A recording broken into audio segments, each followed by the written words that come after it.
मित्रों, भगवान शिव से जुड़ी अद्भुत कथाएं आप इस चैनल पर पहली बार यूट्यूब पे सुनेंगे, तो इसके लिए आप इस चैनल के साथ जुड़ जाइए। भोलेनाथ का पवित्र दिन महाशिवरात्रि 26 फरवरी 2025 को मनाई जाएगी और इस दिन प्रयाग का तो बात ही क्या कहना। उस दिन प्रयाग में अंतिम शाही स्नान होगा और अंतिम दिन होगा, और जिन्होंने इन्हीं प्रयाग क्षेत्र में रहकर शिवरात्रि का पर्व मनाएंगे वो बहुत ही भाग्यशाली होंगे। मित्रों, अभी हम बात कर रहे हैं सदाशिव भोलेनाथ की, शिव की महिमा में। कल हमने देखा था कि पंचाक्षर मंत्र का प्रभाव और इसका कितनी महिमा है, ये हमने कल देखा था।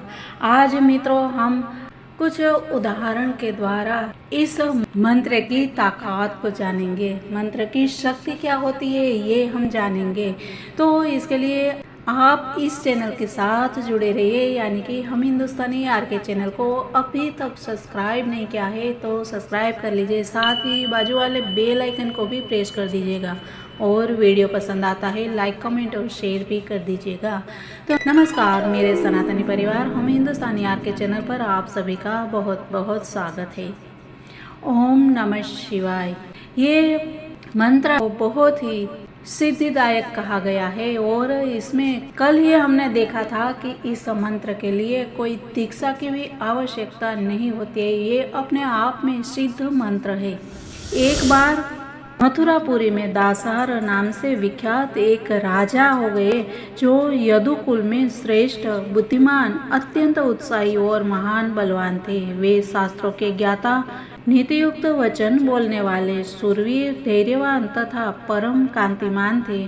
अनेक शास्त्रों के तात्पर्य को जानने में राजा ने कुशलता प्राप्त की थी।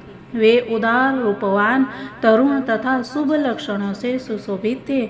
उन्होंने काशीराज की पुत्री कलावती के साथ विवाह किया था। ब्याह करके घर आने पर रात्रि में पलंग पर बैठी हुई उस स्त्री को राजा ने अपने पास बुलाया। पति के बुलाने पर भी वह उनके समीप नहीं गई। तब राजा उसे बलपूर्वक अपनी शैया पर ले आने के लिए उठे। यह देख रानी ने कहा, महाराज, मैं कारण का ज्ञान रखने वाली तथा व्रत में तत्पर हूँ, मेरा स्पर्श न कीजिए। आप तो धर्म अधर्म को जानते हैं, अतः मेरे ऊपर बल प्रयोग न कीजिए। पति पत्नी में प्रेम पूर्वक जो समागम होता है वही एक दूसरे की प्रसन्नता को बढ़ाने वाला है। बलपूर्वक स्त्रियों का संभोग करने से पुरुषों को क्या प्रसन्नता होती है और कौन सा सुख मिलता है। जो प्रेम न करती हो, रोगिणी हो, गर्भवती अथवा किसी व्रत का पालन करने वाली हो, रजस्वला हो और रति की इच्छा न रखने वाली हो, ऐसी स्त्री के साथ पुरुष को बलपूर्वक समागम की इच्छा नहीं रखनी चाहिए। रानी के इस प्रकार कहने पर राजा दासार ने उसकी बात नहीं मानी। रानी का शरीर तपाए हुए लोहे के पिंड के समान तप रहा था। उसका स्पर्श करते ही सहसा राजा का अंग अंग चलने लगा। उन्होंने भय से विह्वल होकर अपने शरीर को जलाने वाली रानी को छोड़ दिया। राजा बोले, प्रिय, यह तो बड़े आश्चर्य की बात है कि पल्लव के समान कोमल यह तुम्हारा शरीर अग्नि के समान तप्त कैसे हो गया। रानी ने उत्तर दिया, राजन, बचपन में मुनिवर दुर्वासा ने मुझ पर दया करके शिव जी के पंचाक्षर मंत्र का उपदेश किया था। उस मंत्र के प्रभाव से मेरा शरीर निष्पाप हो गया है। पापी पुरुष इसका स्पर्श नहीं कर सकते। महाराज, आपने स्वभाव से ही मदिरा पीने वाली उल्टा और वेश्याओं का सेवन किया है। आप पवित्र मंत्र का जप और भगवान शंकर की आराधना भी नहीं करते, फिर मेरा स्पर्श कैसे कर सकते हैं। तब राजा बोले, सुंदरी, तुम मुझे भी भगवान शंकर के शुभ पंचाक्षर मंत्र का उपदेश करो। रानी ने कहा, आप मेरे गुरु हैं, मैं आपको उपदेश नहीं कर सकती। आप मंत्रवेताओं में श्रेष्ठ गुरु गर्गाचार्य के समीप जाइए। इस प्रकार बातचीत करते हुए दोनों पति पत्नी गर्ग मुनि के समीप गए और उनके चरणों में मस्तक रखकर प्रणाम किया। तत्पश्चात राजा ने विनीत भाव से एकांत में कहा, गुरुदेव, आपका हृदय दया से भरा हुआ है। आप मुझे भगवान शिव के पंचाक्षर मंत्र का उपदेश देकर कृतार्थ कीजिए। राजा के इस प्रकार प्रार्थना करने पर विप्रवर गर्गाचार्य दोनों दंपति को यमुना जी के पुण्यमय उत्तम तट पर ले गए।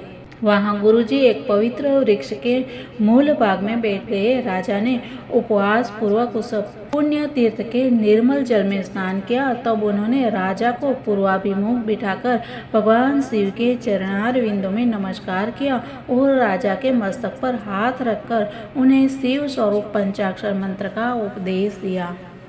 उस मंत्र को धारण करते ही गुरु जी के हस्त कमल का स्पर्श होने से राजा दासार के शरीर से करोड़ों पाप कौओं का रूप धारण करके बाहर निकल गए। तब गुरु गर्गाचार्य ने कहा, राजन, भगवान शिव का पंचाक्षर मंत्र जब तुम्हारे हृदय में पहुंचा तभी तुम्हारे कोटि कोटि पाप कौओं के रूप में बाहर निकल गए हैं।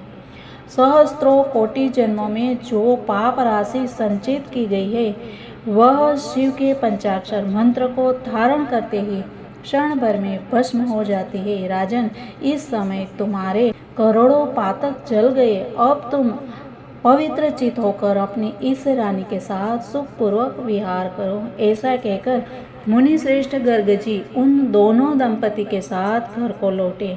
तदंतर गुरुजी से आज्ञा ले राजा और रानी प्रसन्नता पूर्वक महल में चले गए। यह पंचाक्षर मंत्र संपूर्ण वेद, उपनिषद, पुराण और शास्त्रों का आभूषण है, सब पापों का नाश करने वाला है। इस प्रकार पंचाक्षर मंत्र का महान प्रभाव है, वो भला कौन जानना नहीं चाहेगा।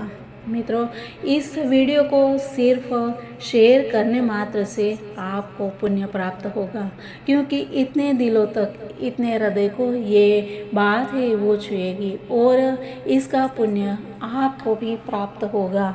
तो पुण्य के काम में देरी कैसी, तुरंत ही इस वीडियो को आप शेयर कर दीजिएगा और इसका कुछ मूल्य ही चुकाना है, इसको लाइक करके। मित्रों, मिलते हैं कल वापस कुछ बातों के साथ। तब तक के लिए सबको जय हिंद, वंदे मातरम, भारत माता की जय, सनातन धर्म की जय।